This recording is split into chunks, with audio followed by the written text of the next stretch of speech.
And welcome to Down the Alley. This is PMAC. And Ted T.S. Spirides. And happy Friday. Happy November 10th. We're doing a couple different interviews tonight that we need to release later. I'm sorry I'm being such a tease on this Friday morning. However, we're not re-recording, but we're on our next recording here. I don't know about you. My basement is 1,000,000 degrees right now. I'm sweating down here. So is it me? Is it the weather? Did it get a little warmer? Is my house not adjusted? I Are you don't know. sweating down there? I'm sweating. I'm not sweating. I'm comfortable. Okay, you're Uh, comfortable. Maybe I'm just being weird. I don't know. um, I mean, I did see something today that said the upper Midwest is going to experience unseasonably warm temperatures for the next few weeks. Is it going to be 80? No, but it's going to be in like the high 40s, maybe low 50s through the end of November for the next Through couple. Thanksgiving? That's what That's this, huge. That's huge because I'm hosting. I'm hosting. yeah, Ideally, we could have some people outside doing some things outside. that's what this model was showing. And that for the next few weeks, instead of getting what is considered to be like the average, which is like in the 30s, we're going to be in the high 40s. So maybe your house is still kicking that heat on, thinking it's going to be in the 30s. You have a Nest. Is it like all programmed to? I hate we have a Nest. I can't figure it out. I want to just shut the whole thing off. And it's not like, the basic one where you can just flip it to off, or you can flip it to whatever. There's weird settings. We have one too. There's like the eco mode, and there's like the ranges and stuff. I can't figure it out. It's above my pay grade. I can see where that on paper would make a lot of sense. But I feel like our house, we have an S2, and I feel like our house is always too hot or too cold. And it never kicks on at the right time. So no, I'm with you on that. But no, I think it's probably just you. The thing is, the basement is usually cold in my house. Usually I'm good. Maybe I need to knock up the heat down here, and that's fine. I'd rather it be cold. Yeah. But I don't know. Maybe with the interviews we were doing tonight, maybe I'm jazzed up. I don't know. I don't know. Yeah. I don't know. Yeah. What do I know? I don't know what you don't know, or what you do know. I need you to help me though. Okay. I know you may have a couple of things. I've got one. No, I've got two. Okay. I've got two. I was listening to a podcast, different podcast, obviously. What's the worst thing to come out of Minnesota? Wow. This was a question about a different state from where these people were at. And now that I'm thinking, I haven't actually thought about what my answer would be, which is I probably should have done that so I could, have an answer to this question. Nothing comes to mind right away now that I actually think about it. But yeah, what's the worst thing? Because now that I think about it, I'm like, well, the best thing, might be a Juicy Lucy, but what's the worst thing to come out of Minnesota?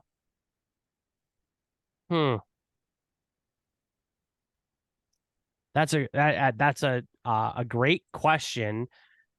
I think I'd have to think about that. I'm an optimist. Okay. By nature, so I don't spend a lot of time ranking the worst things to come out of Minnesota, or like of my day, or whatever. Yeah, no, fair.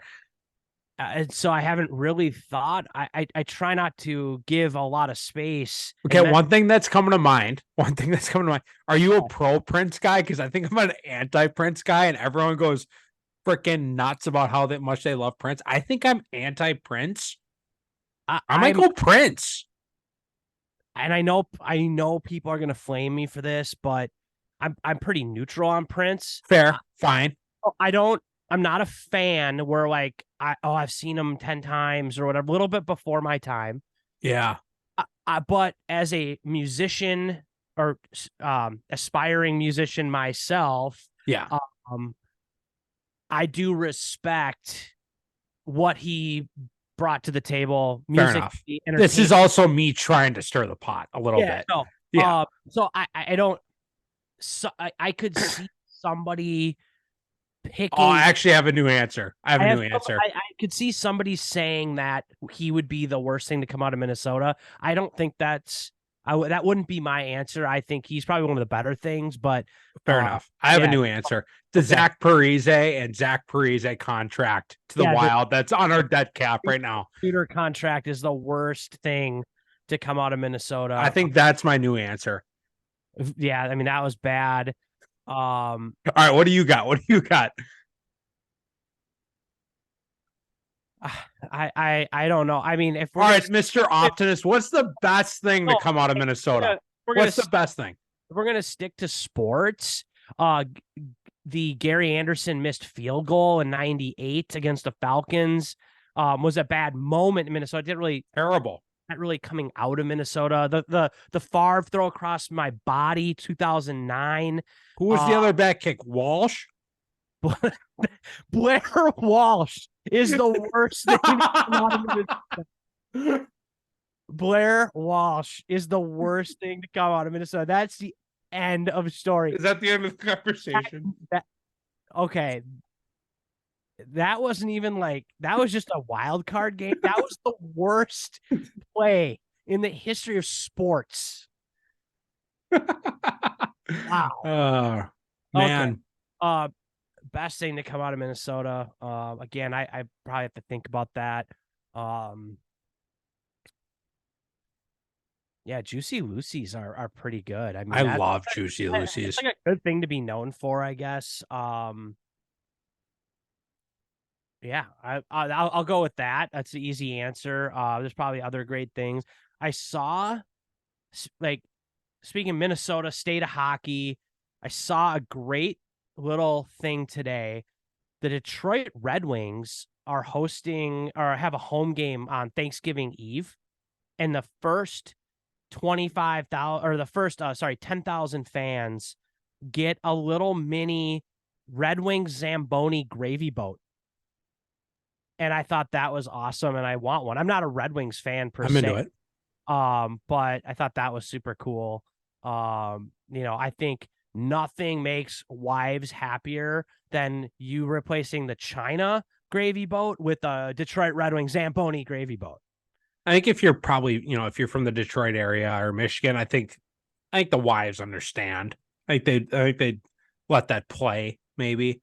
Fun fact, when I was going to school in Michigan, in Detroit, the Red Wings games, we could get student tickets for like $10. That's nice. And I really miss those days. I really. And that was before the Joe Louis got renovated or knocked down or whatever. Correct. Right? Correct. So I've had some moments. I've had some games. Yeah, the Joe. The Joe, yeah, no, that's not a bad seat in the Joe. You could sit in the worst seat in the Joe, and you have the same view as everyone else. Not a bad seat in the Joe. Stadium or an arena for the people, for the working class. Yeah. I had a lacrosse thing. Let me try to find it. No, I'm not going to try to find it because I saw it on Twitter a few days ago and there's no way of me finding it. But they said something to the effect of they wish that there was a better publication or media outlet for lacrosse. And then went on to say, like in the second half of that statement, but leagues and clubs and events are doing their own content now, and people seem to be fine with that for some reason. Like it was very sarcastic, and I was like, well, like what does that mean? Like, I mean, it's just another day where people shit on club lacrosse that aren't even in club lacrosse. Like it's just everybody's. It makes people so mad. I don't understand why. But like, isn't it a good thing that leagues and events and clubs are showcasing more of their players and their events and like like I mean, yeah, like don't you have an obligation to your customer in a sense to like show them or like provide them with something, or like I don't know, like an event experience to get photos or video or whatever. Like So maybe we saw the same thing because I did see something on, and maybe this was more specifically content, like pictures. I guess pictures and videos is what I saw specifically. Maybe I saw a different post within the same realm of conversation, of people, like the people. Well, how did they word it? It was something along the lines of like programs need to be investing in content and pictures and videos, and it's like that's the bare minimum, and they shouldn't. And also, I saw another post of programs that have clubs that have their own helmet should rot in hell, basically. And I'm like, that was a great one. I'm Uh, like, I know whoa! I was like, what are we talking about here? know exactly who posted that one. I'll read it. Oh, you found that? Oh, you remember? You quoted that one. Yeah, no, I saw that one. Yeah, no, that was a good one too. Of like it was something to the effect of programs that have their own helmet is ridiculous because if they have that much disposable income in their program, they should be donating it to other communities. It's like, okay, I guess. I mean, I guess you could do that. Or like you could also just provide the experience that you want to provide for your customers. And if somebody thinks that that's excessive or a waste, then they don't need to play for you. And like, if you think club lacrosse owners not donating to the homeless because they have helmets is the problem here, then I don't really know how to help you. Like there's a lot of there's a lot of other issues in society that probably could be fixed as well, than everybody donating their razor thin margins to programs in need. But yeah, I thought that was a really interesting take. I don't know where that came from, Well, or and I don't know about other clubs but half the kids that, and it's half the kids that get a helmet in our program, it's either a Christmas present, a birthday present, or the kids saving up for it. yeah. I That's what I hear from the parents. Like they're like the kid wants it, great. Like Yeah. it's going to be a special occasion, or they're saving up their allowance for it. And like not every club team is going to be the number one team in the state that goes and plays the number one tournament and all 20 kids on the team are going to get Division 1 athletic scholarships. Like if that's what No way. if that's what your yeah, if that's what your program does and that's the exchange of value, then that's fantastic and you don't need helmets. Like you can just go and do that and great. But for a lot of clubs, there's other pieces to the experience, and I think gear is one of them. And I mean, even I was resistant to it at a time where it was like, I probably ruined it for you because I was coming out of college and I'm like, all right, what's our swag looking like this year? What's the player package? What and can we get the coaches? yeah, Like, and that aspect to that experience and team building of like, hey, like we're wearing the same stuff, we're a team, we look the same.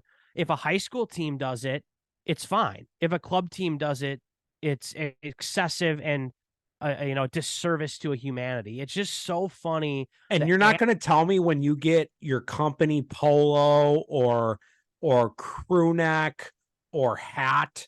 I just started a new job a week ago, and the big man gave me a few hats and a backpack. I don't know. It fired me up. It fired me up. So yeah, I mean, I don't know. If your company has so much money that they can give you hats and polos, why aren't they donating it to the needy and to other companies that need more money? And see how stupid that sounds? Like it's just it's just such a terrible take. And to assume also that there's that the programs that have a lot of those things aren't helping other programs or aren't doing those things is another like wild assumption. Like there's probably clubs, like you don't know what every club is doing. Like you don't know what they're doing in their community. Are there like clubs that are run poorly or aren't helping or aren't doing are doing a disservice to the game? I'm sure there are, but there's probably a lot of clubs that are like the leaders in their community from a lacrosse perspective and doing things to promote the game and get more kids exposure and get more kids involved. So, like just to assume because they have helmets that they're not helping anybody else in the community is again a very interesting take. Very interesting. All right, I feel like we've been negative Nancy's. Do we have a positive topic? Can we get off our No, I do have a positive topic. The NLL. love it? They launched an initiative. Let me try to find it so I don't screw the name up. It's the NLL Unboxed program, and it is designed to get equipment and equipment and setups for elementary schools and middle schools to have lacrosse in their school in physical education as a unit, whether that's sticks and goals and safe equipment that you can do in a school versus being fully padded up. And they're doing it in a unique way. They're like launching teams in all these cities with like unique branding. They're kind of launching it on social media. They did one for Minnesota called the Lake Monsters, which was pretty cool. Again, I'm still not quite sure, what the meaning behind the teams are, but it does look like they're launching this initiative, and then as a school AD or principal or whatever physical education department, you can apply to be one of the schools selected to get kind of an outfit of equipment, which, again, that's super cool. A lot of people say grow the game. They use that hashtag or they use that phrase a lot, but don't actually do anything to grow the game. I feel like this is actually a positive step to try to get a lacrosse stick in somebody's hands that maybe wouldn't have one. No, I I don't. I saw this on our Discord actually. Discord community keeps us up to date. They're chirping us for, maybe what somebody says or doesn't say. Maybe keeps us up to date on an initiative like this. It's a good community. They keep us up to date. And I did see that somebody post this week.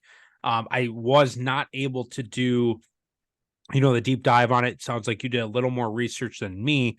It sounds like there's more things still coming out, but this is huge. I think this is huge, for Minnesota, getting more sticks in people's hands, like you said, in our home state, but nationwide, maybe North America wide, because NLL has a Canadian presence and they probably have fans worldwide. So props to the NLL in launching this initiative.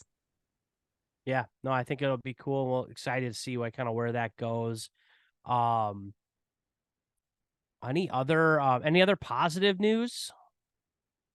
I'm deleting a frozen pizza right now. I'm on my last piece of the entire frozen pizza right now. What is your favorite frozen pizza? Ooh, Hedgies, Sausage, Pep. Where are you going? Pep. Pep. I'm not having it right now. Shout out to Nauertz, because Nauertz gave me this frozen pizza brand to look for. What? Recommendation. There we go. There, I'm really fumbling on the word recommendation. Couldn't come up with that. For the Costco members, Costco, they have a Detroit style frozen pizza. I I don't know what it's called. It's like their Detroit style frozen pizza. Unreal. Unreal. Highly recommend. Their thin crust is good. I'm having their thin crust right now, but that Detroit style at Costco, it might change your life. Hmm. I'll have to try it. Yeah, it sounds good. I know uh Horn and you and me are in a group text, and there's been a lot of food talk lately, and it's always at like 10:30 in the morning, and it just is bad news because I'm like, okay, I'm hungry right now for lunch, and now all these options are coming to me. I mean, I almost drove into Plymouth today, or to Wayzata or wherever all those places were, because it was just starting to get fired up. So, um, I think a frozen pizza from Costco is a little bit more efficient and cost effective than some of the restaurant recommendations. But no, it sounds good, and yeah, I mean Costco and Sam's just are dialed in. I saw a great T-shirt. I texted it to you, you and Katie, but it was a picture of the Costco hot dog on a T-shirt. It said, "I got that dog in me." That's a great T-shirt. I mean, that I don't know if that's like someone just threw that out there as a meme or if they're actually making them, but that's just good creativity right there. If they make that T-shirt, I feel like they'll sell out. A lot of I feel like every high school athlete guy will buy that T-shirt. Yeah. And you know, to try to maybe wrap this episode, we don't have a guest tonight. Two of the four, 50% of the um hosts aren't even here. So we're kind of, as you've We're in the off season. we're in the off season. If you're still with us, thank you for listening. But to kind of tie in some high school lacrosse, Minnesota lacrosse, which is, the main reason why our listeners are probably here. Couple things, a bunch more commitments coming out of Minnesota. I've been seeing signing days Yep. for those who have maybe already made a verbal commitment. Now they had their fall, or their November signing day.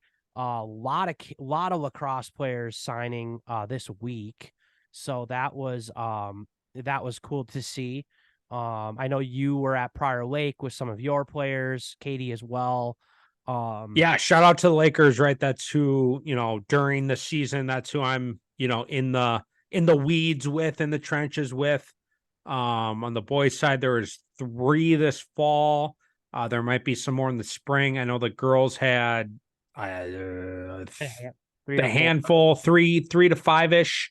And they'll probably have a couple more in the spring as well. So, yeah, shout out to the Lakers, but I've been seeing posts from every school, athletes all around the state, right? Every level. No, it's impressive to see how many, how many schools are represented and how many different athletes are going to different levels. It's proof in the pudding of, the athletes are putting in the work, and where the game's at Minnesota right now. Yeah, no doubt. And honestly, there's a lot of players. I'm glad that these schools are posting, their players doing it, because there's a lot of players that I don't even know personally, because they're not schools that, being a South Suburban coach, and also being of the nature, like our club is sort of regional to a certain area. I don't know kids at every school, especially unless they're the number one player on their team and we know about them via down the alley and kind of a quick glance. It was cool to see, oh wow, there's a lot of players from everywhere going to all these different levels. And like you said, I think it's a testament to a lot of great lacrosse in Minnesota, and going on to play in many different levels in many different places. The other thing, excuse me, I've been seeing a couple schedules starting to drop for spring 2024. I have started to see a few as well. I only a couple schools have officially posted maybe a graphic or an official like schedule. And I don't know how other people or other schools or other teams or staffs work, but I don't know. I feel like it's a little early to be dropping it because there's a lot of time where you might move a game, you might add a game.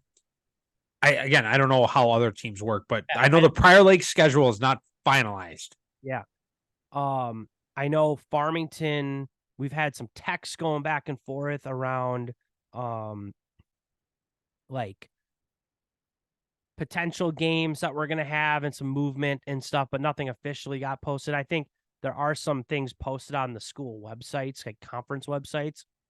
So not sure if that will change, but I mean, I guess colleges are starting to post their season. So I guess maybe we should be a month or two after if you're going to follow the same timeline because they start in February. So 2 months. And yeah, you're probably right. Right. And I'm not the head coach, right? So I'm not the one dealing with this, but I know the head coaches and ADs are having those conversations. So, no, I'm interested. I'm excited. With the few I've seen come out, there's gonna be good matchups as always. There's one game that I saw today. All right. That is going. I hope that Farmington doesn't have a game that day because I definitely want to have eyes on this one. But Benilde is playing Lakeville North this year. Ooh, have they played in the regular season lately? I don't know if they've ever played. Honestly, I don't think they've ever matched up in state, and I don't know. Maybe they have. Is it when are they playing? When are they playing? Benilde posted their schedule on Instagram. I think it was like May 2nd or May 5th. Okay, middle. That's good timing. Both teams get to get a few under their belt. Yeah, May 2nd at Lakeville North. Yeah, that's perfect. That's perfect timing, in my opinion. Perfect timing, middle of the season. If they see each other again later, it'll be in state in June. They get April to figure it out. That'll be. You're right. What day of the week is that? Not sure. May 2nd. Tuesday. Is it Tuesday? I was hoping it'd be like a Friday when most teams aren't playing. No, it's on a Thursday. It's on a Thursday. Well, we'll see. I probably have a game, but you never know. Yeah, I mean a Friday night would have been a banger for sure, but no, I'm happy that is happening and for both sides, right? Like Lakeville North, obviously defending state champs, like everybody kind of wants a piece of them. Benilde, obviously Benilde's been great for years now. Like you could kind of make an argument for both squads to be like, no, like we'll see in June kind of thing. But it's cool that they're just saying, yeah, let's do it. Let's run it. They both programs kind of want to play the best teams and are willing to put each other on the schedule. And, yeah, I think it's great for lacrosse, and that will be one that's circled. And it's at Lakeville North, so we'll have Game Time Media. Panthers Live. That's good in that game. So that's another huge thing. Not that like Park TV is great too, but I think that would be a really good. Yeah, that's great exposure for Minnesota lacrosse. If anybody tunes into that, you're going to get pretty high level game, right? A high level talent. Yeah. No, and I think right with that upper echelon, you want to play the upper echelon, right? Yeah. You want to get those, high end reps because you're not going to get those every night. Especially a Benilde when you're not in the South Suburban. Some games are you're just not going to get the type of touches you want to get. in the regular season. So Another shout out to Benilde. I know that we give them a hard time a lot, but they're starting their season April 11th. They're hosting Hudson, Wisconsin. good. Hudson, I believe, won the Wisconsin State tournament last year. Did. I believe they were in the final. Obviously a lot of talented players that play on club teams here in Minnesota because it's technically the closest team probably for them to play on. And I know Hudson's been trying to get more games in Minnesota and get because I think they're in that same boat, right? Like they're trying to find games where they match up and they can, play teams of their caliber. So props to Benilde for putting them on their schedule as well. It's super cool. Super cool. Couple interesting games. Yeah, definitely two. Those are two that you want to have start as fans, right? Yeah. So yeah, happy Friday. I think we can end it there. We have a couple interviews that we're putting in the hopper and that we're working on over the next couple of weeks. So we should have some good interviews here coming up. And yeah, hopefully you enjoyed our banter tonight. I don't know. Yeah. Help you get through your Friday. Yeah, I'm sure someone will hate something that we said, but whatever. That's par for the course. If you hate something we said, throw it in the Discord and I'll jab back at you. Thanks for coming down the alley. We'll be back next week.